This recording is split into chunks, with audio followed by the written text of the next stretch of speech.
নিজের বিবাহবার্ষিকীর কেক নিজেই কিনতে দোকানে চলে আসলাম। অনেকেই শুনে হয়তো বা হাসাহাসি করবে, কিন্তু কিছুই করার নাই, কারণ যে মানুষটা ব্যস্ত তাকে আমি শুধু শুধু এই কেক কেনার কাজে দিয়ে আমি তার সময়টা নষ্ট করতে চাই না, কারণ সেই মানুষটা তো সারাদিন আমাদের জন্যই বাইরে থাকে, তাই না? এরপর আমি আর মামুনি রেডি হয়ে বসে আছি, কিন্তু রেডি হলে কি হবে, তার মুখের শ্রীটা দেখো, সে কিন্তু কেকটায় ভীষণ পটু, আর তাকে কেক কাটতে দিচ্ছি না বলে ভীষণ মন খারাপ করতেছে। আর আমি বলতেছি আসো আমরা একটা দুটো ছবি তুলি, কিন্তু কে শুনে কার কথা, সে তো কেক কাটবেই কাটবে। তাকে অনেক বুঝিয়ে শুনিয়ে তারপরে আমার কোলে একটু বসিয়ে রেখেছি, যাতে আমরা একটা দুটো ছবি তুলতে পারি।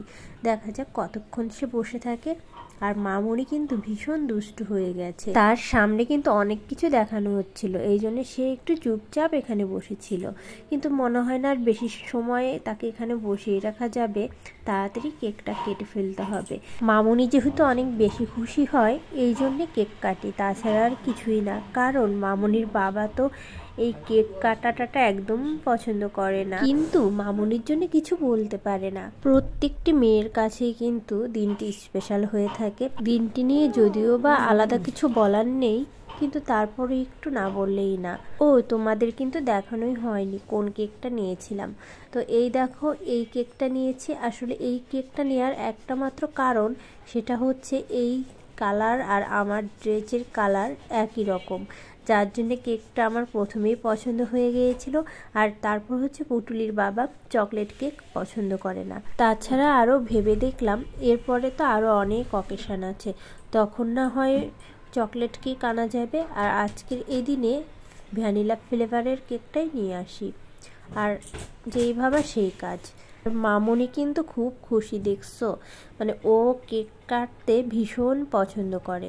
আমি এখান থেকে একটু নিয়ে মামুনিকে খাইয়ে দেবো ভাবছি, কিন্তু তার আগেই দেখতেছি সে নিজে নিজেই খাচ্ছে।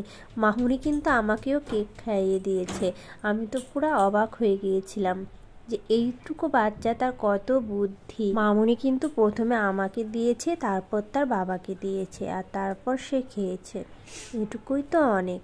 আর মামুনি সব কিছুই কিন্তু নিয়ে একটু টেস্ট করতেছিল, কোনটার কীরকম টেস্ট। আর আমি ভাবতেছিলাম এই তো ওর ড্রেসটা নষ্ট করে ফেলবে, কিন্তু মামুনি সেটা করেনি। দেখো মামুনি অনেক খুশি, আর ওর খুশিতেই তো আমার খুশি। ও মনে হচ্ছে কেকটা যেন দু হাত দিয়ে নষ্ট করবে। তাহলে আজকের মতো এখানেই শেষ করতেছি।